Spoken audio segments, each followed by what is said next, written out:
You know, China is the world's biggest auto exporter, but if I'm not wrong, when I was taking a look at the facts and figures here, China auto exports to the United States only make up about 2% of those total export sales, in which case, what kind of impact would you expect to see from these new tariffs out of the Trump administration? Yeah, you're absolutely right. So last year, China exported 5.4 million vehicles, but then to the US, it's only around 2% of that. And then it's actually mainly to European brands. So if we're talking about the local Chinese brands, they literally have no exposure to the US, either from the wholesale side or from the retail side, i.e. they're not exporting to other markets and then eventually selling in the US. So that being said, we see that the OEM space, the exposure to the US tariff is very, very limited. And then I think according to our conversation with the OEMs, they're currently they don't have any plans to enter into the U.S. market due to the uncertainty in a lot of the policies.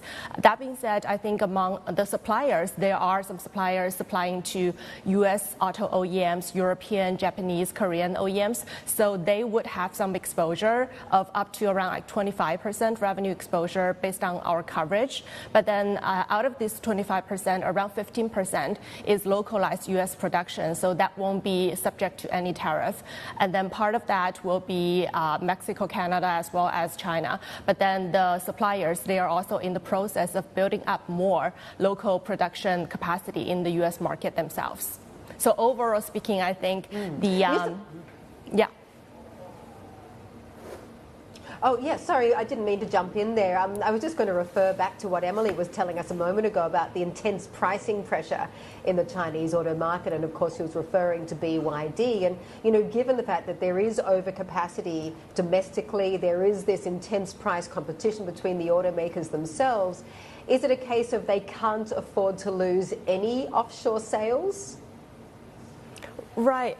In terms of the price competition, it happened around 2 years ago, starting from January 2023.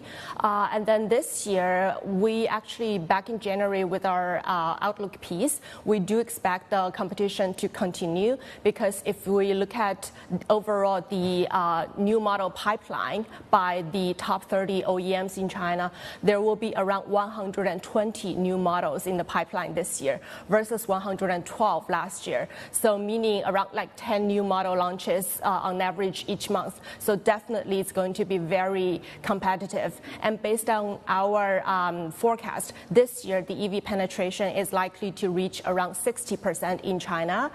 It was 48% last year. So it would imply around 30% volume growth for the entire EV space in China this year. So as long as there is still a lot of growth to be attained, we think majority of the OEMs, they will try to grab that growth and grab that market share in order to grow and stay in the market.